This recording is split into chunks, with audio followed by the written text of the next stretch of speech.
Radhe Radhe everyone, welcome back to my channel target SSC with me. तो कैसे हो आप सब? आई होप आप सब अच्छे होंगे और आपकी पढ़ाई अच्छी चल रही होगी। तो आज के व्लॉग की स्टार्टिंग सुबह 5 बजे से हुई। आज सुबह उठते ही बहुत तेज़ बारिश हो रही थी और इतनी तेज़ बारिश थी कि बाहर मेरे से खड़ा भी नहीं हुआ जा रहा था। जब मैं वीडियो शूट कर रही तो फ़ोन पे भी बूंदें आ रही थी अंदर की तरफ। तो मैंने पहले आपको बाहर का ये व्यू देखो, कितनी तेज़ बारिश हो रही है। ये सुबह 5 बजे का व्यू है। और फिर मैंने अपने डेली रूटीन के काम स्टार्ट किए। सबसे पहले चाय बनाने के लिए रख दी, पानी गर्म करके पी लिया और चाय रख दी थी बनाने के लिए। फिर आज मौसम अच्छा था, तेज़ बारिश हो रही थी तो मैंने पोहे बना लिए। सुबह सुबह चाय के साथ पोहे अच्छे लगते हैं, इसलिए पोहे बनाए थे। फिर अभी भी बारिश नहीं रुक रही थी, बारिश लगभग बहुत तेज़ हो रही थी और लगातार चल रही थी हवाओं के साथ। और आज शिवरात्रि का दिन था तो बारिश वैसे भी अच्छी हो रही थी। और जो भी लोग हरिद्वार से आ रहे थे कांवड़ लेके, वो हमारे घर के आगे से जा रहे थे तो मैं उनको भी देख रही थी। तो अच्छे व्यू का नज़ारा लेते हुए मैंने सारा काम ख़त्म किया, अपना थोड़ा बहुत नाश्ता किया और फिर सारा घर का काम करने के बाद मैं नहा धो के खाना वगैरह खा के मॉक टेस्ट देने के लिए बैठी। क्योंकि आज बहुत टाइम हो गया मैंने मॉक टेस्ट दिया है आज, क्योंकि इतने टाइम से मैंने एक भी मॉक टेस्ट नहीं लगाया। वैसे हमें स्टार्टिंग में एक मॉक टेस्ट देना चाहिए। और मैं आपको मेरे मार्क्स बताऊं तो मेरे मार्क्स 100 में से 62 थे इस मॉक टेस्ट के। अब आप बोलोगे कि फर्स्ट टाइम मॉक टेस्ट में आपने इतने मार्क्स कवर कर लिए। बताऊं, देखो मेरा ये है, मैंने जिस टाइप से मॉक टेस्ट दिया है ना वैसे मैं बोलूँगी आप भी दो।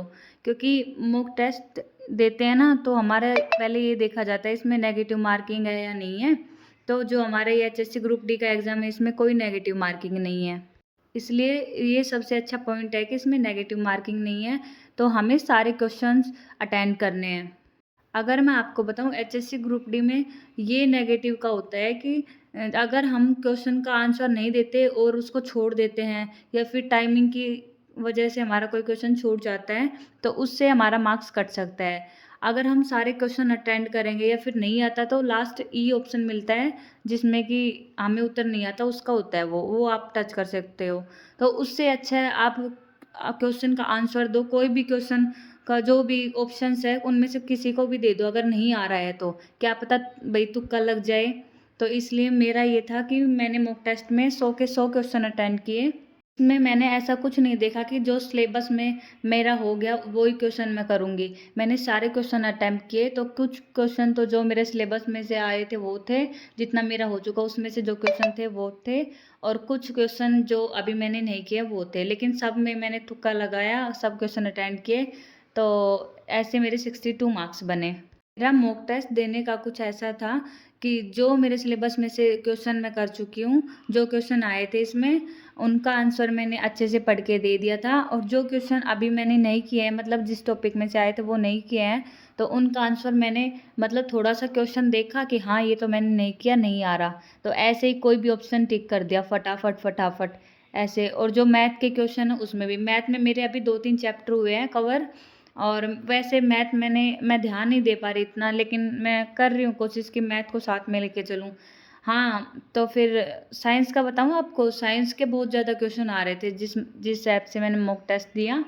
तो साइंस का अच्छा लेवल का आ रहा था। तो फिर साइंस के क्वेश्चन भी मैंने अटेंड किए। और कुछ टॉपिक है जो मेरे को पहले से आते थे, थोड़ा बहुत साइंस जैसे पहले से पढ़ा हो उससे, तो उससे मेरे कई क्वेश्चन सही भी हुए थे। और मैथ की बात करें तो मैथ में मैंने एन नंबर सिस्टम हो गया, एचसीएफ एंड एलसीएफ वाला टॉपिक हो गया, ये दो टॉपिक अच्छे से कवर कर लिए थे। तो इनमें से जो क्वेश्चन थे वो मैंने कर लिए थे। और एक दो जो परसेंटेज वाले चैप्टर में से आते हैं वो मेरा को आते थे थोड़े, तो वो कर लिए थे। तो मैथ के भी कुछ क्वेश्चन किए थे अच्छे से, मतलब जो आते थे वो सोल्व करके। और जो नहीं आते थे उनको मैंने सोल्व भी नहीं किया, ऐसे ही टिक मार दिया।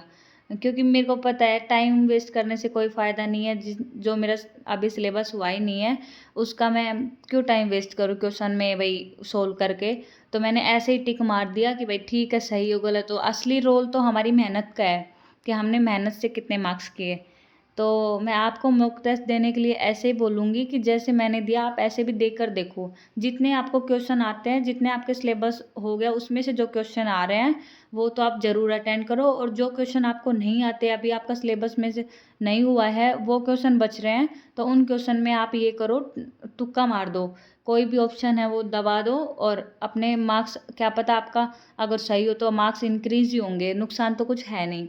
तो इसलिए क्वेश्चन एक भी मत छोड़ो, मॉक टेस्ट में सारे क्वेश्चन अटेम्प्ट करो। तो ये मॉक टेस्ट मैंने जल्दी दे लिया था, ज़्यादा टाइमिंग भी नहीं, लगभग 13.5-14 मिनट में मैंने पूरे 100 क्वेश्चन कवर कर लिए थे। क्योंकि टाइम इसलिए नहीं लगा, रीजनिंग के क्वेश्चन इसमें बहुत कम थे, 2-4 क्वेश्चन ही थे। मतलब जिस मॉक टेस्ट को मैंने दिया उसमें रीजनिंग के 2-3 ही थे। साइंस के थे, जो मेरे को आते थे वो मैंने दे दिए, और मैथ में जो 2 चैप्टर में से जो क्वेश्चन आए थे, 3 या 4 क्वेश्चन थे, वो मैंने अटेम्प्ट किए। और जैसे कुछ वैसे अलग टॉपिक के हो गए, वो मेरे को आए नहीं, परसेंटेज के किए। तो ऐसे करके टाइमिंग मेरा इतना नहीं गया। हिंदी के बहुत ईजी क्वेश्चन थे, और हिंदी मेरे को वैसे भी ईजी सब्जेक्ट लगता है, तो हिंदी के मैंने सारे अटेम्प्ट किए थे। हिंदी के मेरे लगभग सारे सही थे, 2 या 3 गलत थे बस। तो यही था मेरा आज के दिन का जो पढ़ाई का था। आज मैंने बस स्पेशल मॉक टेस्ट ही लगाया था, और कोई पढ़ाई नहीं की थी। तो मैं खुश थी इतने मार्क्स में। और बात रही कि भाई ये तो कट ऑफ के मार्क्स है ही नहीं, ये तो आप कट ऑफ पार नहीं कर सकते, क्योंकि जो एचएससी ग्रुप डी की कट ऑफ है वो 75 के पास रहेगी। तो इसके लिए मैं आपसे ये बोलूँगी कि अभी मैंने स्टार्ट किया है, अभी मेरे को 1 मंथ ही हुआ है पढ़ाई शुरू किए हुए, तो धीरे धीरे मैं कर लूँगी। जब तक एग्ज़ाम आएगा मैं सिलेबस भी कवर कर लूँगी, और मॉक टेस्ट भी ऐसे देती रहूँगी, तो मार्क्स तो इंक्रीज़ कर लूँगी मैं। तो ये मेरा आज दोपहर तक का स्टडी व्लॉग था। सुबह के सारे काम ख़त्म करने के बाद दोपहर में मैंने ये मॉक टेस्ट दिया था, और फिर मॉक टेस्ट देने के बाद मैं थोड़ा सा रेस्ट लिया। तो अब लास्ट में मैं आपसे यही बोलूँगी कि आप भी अपनी प्रिपरेशन के साथ मॉक टेस्ट दो। इससे आपको अपनी मॉक टेस्ट का सबसे बड़ा फ़ायदा ये है कि इससे हम अपनी जो टॉपिक कमज़ोर है उसको कवर कर सकते हैं, उसको एनालाइज़ करके दोबारा से कर सकते हैं। तो यही था आज का स्टडी व्लॉग। अगर आपको पसंद आया हो तो चैनल को सब्सक्राइब कर लीजिए, वीडियो को लाइक कीजिए, और कुछ पूछना हो तो आप कमेंट कर सकते हैं। तो मिलते हैं कल एक नए स्टडी व्लॉग के साथ, तब तक के लिए bye bye. Thank you for watching.